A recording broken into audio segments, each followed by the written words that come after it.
We're joined by former GM Vice Chair and CNBC contributor Bob Lutz. Bob, it's good to have you back. Good morning. Good to be here. Thanks. You're no stranger to this topic. It sounds like your take is, at least as it relates to China directly, that that's not a real problem wading into these waters and that these things can be settled amicably. They can be settled amicably, and let's face it, we have the leverage because China is dependent on exports to the U.S. far more than the U.S.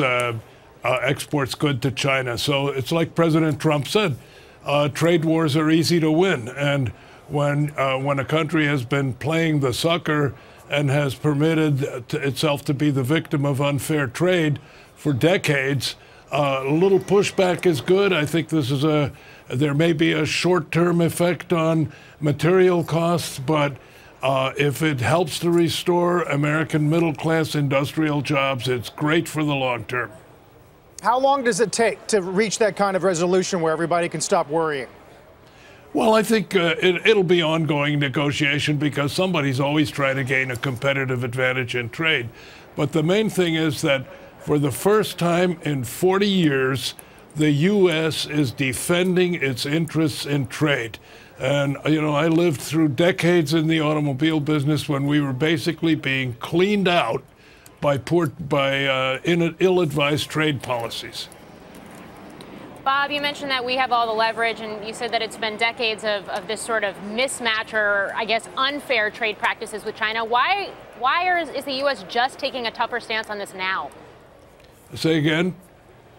Why are we just seeing the U.S. take a tougher stance on these trade policies now?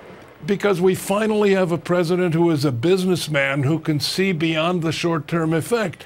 30 or 40 years prior to that, we had Republican administrations and Democrats, all politicians who had never had a job in their lives, and they were drawn by the lure of low-cost goods.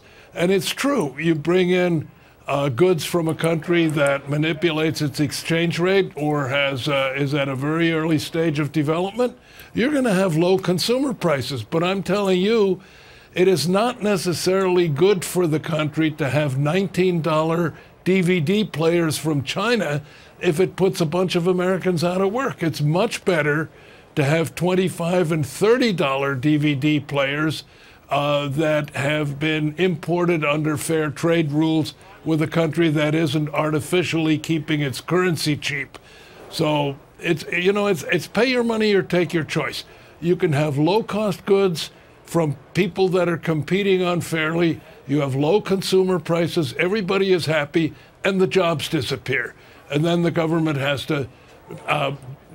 billions of dollars of outlay supporting the unemployed and having industrial development zones and providing incentives, trying to get the jobs back, I'll tell you, having lived in Europe for a number of years, in fact, almost 30 years, I can tell you other countries are far more aware of their national interests than the U.S. has been, and it's just delightful to see a president who is finally doing the right thing.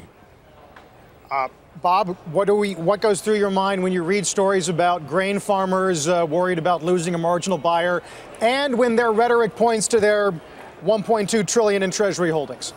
Well, you know, whenever you change conditions in trade and somebody else raises tariffs and everything, the people that are benefiting from that are naturally worried. And there may well be some reduction in American exports, but I'll tell you, if you look at agriculture, it is so highly regulated. Every country in the world viciously defends its own agriculture for national strategic regions, and also because the farm belt is important for votes in every industrialized country. My feeling is American grain is grown so competitively that if the dollar is at the right level, which arguably it is right now, it'll be competitive regardless of tariffs. And if other countries need the grain, they're going to keep importing the grain.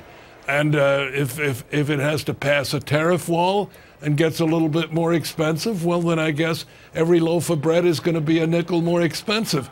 But in the long run, what you have to do is seek some sort of balance to where your industry and your agriculture isn't being cleaned out by unfairly traded products from other countries. So, Bob, a couple weeks ago, Elon Musk, CEO of Tesla, on Twitter says 25% import duty on American cars in China versus the U.S. is 2.5% import duty on Chinese cars. Also, the fact that U.S. car companies can't even own up to 50% of their own factories when they do build in that country. In response, President Trump says reciprocal tax program. Does that sound like the right move to you? Well, something's got to be done, and you see the imbalance, 25% tariff, and it used to be more than that, by the way, and we have almost nothing. Europe does the same thing to us. We pay, American cars going to Europe pay a 10% EU external tariff, and then once they get into a country, there's a 20% value-added tax. American cars in Europe are about 40% more expensive than they are in the States. And German cars don't pay the value-added tax when they're exported. They get to the U.S., they pay the 2.5%, and then whatever state tax there is, 4 or 5%. Should we be targeting Europe too, then? Well, I think I've been talking about the imbalance in automotive trade between Europe and the U.S. for the last 20 years, and every time I went to Washington, somebody would pat me on the head and say, you guys are crybabies, you have to learn to compete. Well, you can try to compete all you want. If the ground rules are against you and the umpire is against you, you don't stand a chance. Bob, it's good to get your take on it. Obviously, we're going to be talking about this for a while. And according to you, that's a good thing. So thanks for your insights. Absolutely. Bob Lutz. Okay. Hey there, thanks for checking out CNBC on YouTube. Be sure to subscribe to stay up to date on all of the day's biggest stories. You can also click on any of the videos around me to watch the latest from CNBC. Thanks for watching.